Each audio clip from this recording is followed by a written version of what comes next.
Salut à tous, heureux de vous retrouver sur Direct Course, votre émission quotidienne sur canalturf.com. On se retrouve pour une nouvelle émission et pour évoquer ce programme du mercredi 3 mars. C'est l'hippodrome d'Anguin qui nous accueille pour un nouveau tiercé écarté quinté plus dans le prix de Sedan. Première course du programme, départ prévu 13h35 pour cet exercice de vitesse, 2100 mètres et plus précisément 2150 mètres à parcourir, où ils seront 16 au départ, 8 en première ligne, autant sur une seconde des chevaux bien connus, âgés de 7, 8 et 9 ans. Sachez également que nous aurons une réunion 2 sur l'hippodrome de Lyon-la-Soir, consacrée aux galopeurs avec la PSF qui sera utilisée.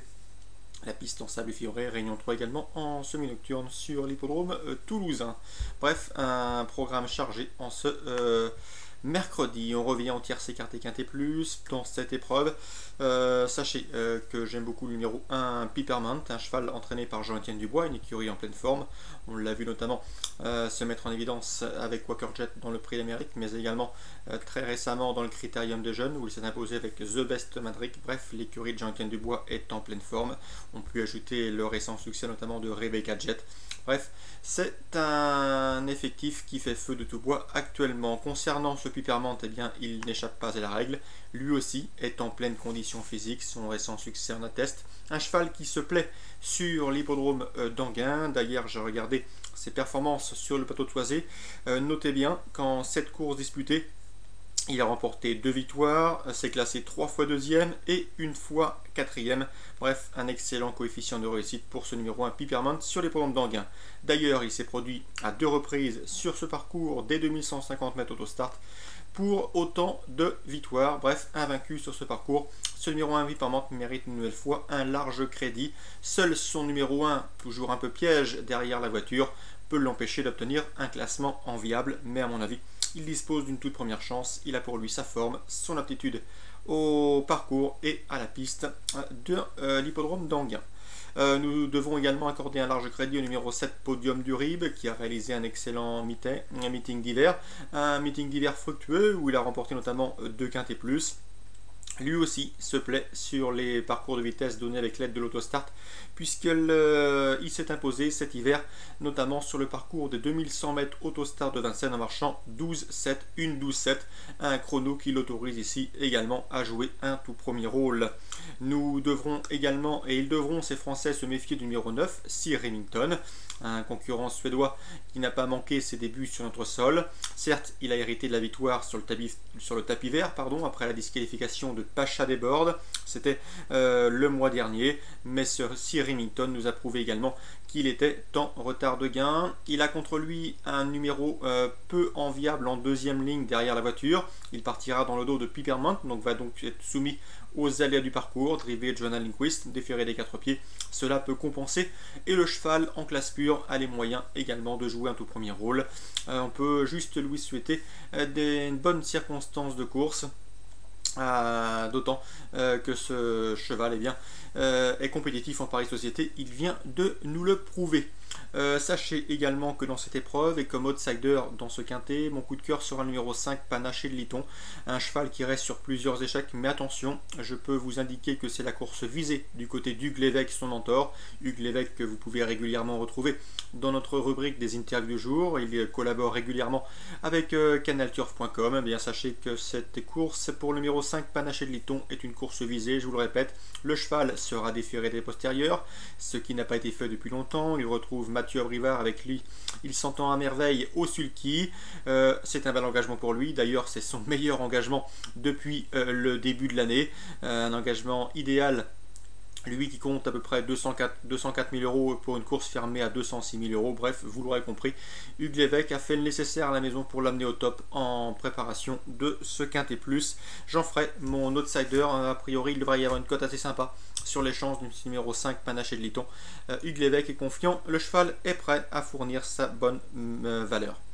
Parmi les chances régulières, si vous jouez en combinaison plus élargie, on pourrait citer le numéro 6 French Cocktail. Le cheval est en regain de condition, comme en atteste sa récente 3e place, ou encore le numéro 3 Levi Barcelona, autre concurrent scandinave qui n'a plus à faire ses preuves sur notre sol. Lui aussi possède une vitesse de base qui n'est plus approuvée. Bref, s'il fallait se résumer rapidement, eh bien le 1, Peppermint, c'est une base incontournable à mes yeux, tout comme le 7, Podium du Rib. Le cheval a beaucoup d'atouts dans son jeu et se plaît sur les exercices de vitesse et de surcroît et des plus réguliers. Donc ces deux chevaux doivent a priori lutter et en tout cas se retrouver sur les premières marches du podium et pourquoi pas dans le quintet gagnant. Ensuite, le numéro 9, Sir Remington, difficile d'en faire une base car il a un mauvais numéro derrière la voiture, un numéro piège, mais sa classe peut lui permettre de mettre tout le monde d'accord. Outsider dans cette épreuve, le 5, Panaché de Liton, je l'aime beaucoup, je pense qu'il peut réaliser un sacré numéro dans cette épreuve. Ensuite, en chance régulière, on se méfiera du 6, French Cocktail, et du numéro 3, Levi Barcellona.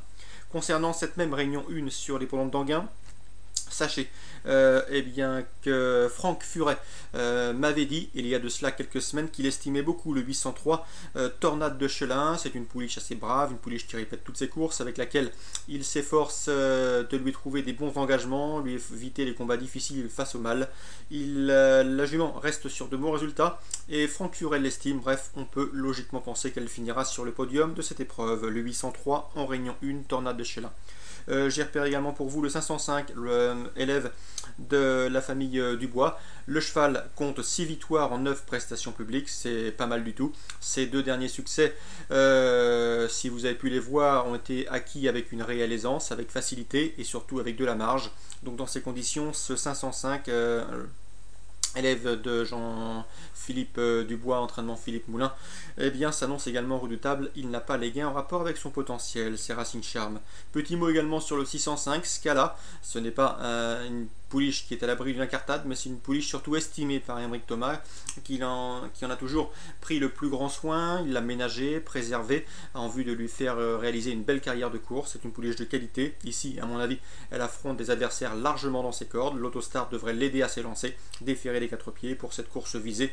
Le 605 Scala a également les moyens de jouer un tout premier rôle. Donc pour les jeux simples, 505, l'élève de l'écurie du Bois. Le 605 Scala, Émeric Thomas l'estime et la pouliche affronte un lot dans ses cordes.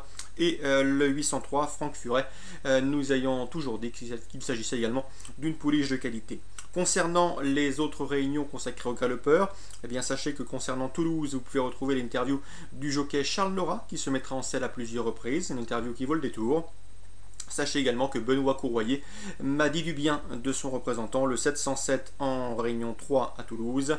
Il s'agit de Double Vision, un cheval pas facile à monter car il faut parvenir à le décontracter en dehors des autres sans que le cheval n'en fasse de trop. Mais c'est un cheval qui se retrouve très bien placé au poids, qui reste indifférent à l'état du terrain et qui affronte surtout des adversaires dans ses cordes, lui qui retrouve une valeur handicap tout à fait compétitive pour jouer un tout premier rôle. Donc attention à l'élève de Benoît Courroyer, c'est Double Vision, le 707 à Toulouse. Ce n'est pas le cheval de tout le monde, on peut s'attendre donc à une cote sympa. Pour la victoire, il n'y a pas de véritable coup sûr, mais si vous jouez en jumelé ou en jeu simple placé, pourquoi pas tenter l'aventure avec ce 707 Double Vision, entraînement Benoît Courroyer. Son interview est également disponible sur le site, et ce gratuitement, comme vous pouvez également gratuitement retrouver eh bien, tous nos pronostics, nos interviews, mais aussi participer à notre concours de pronostics quotidien et gratuit sur canaltier.com.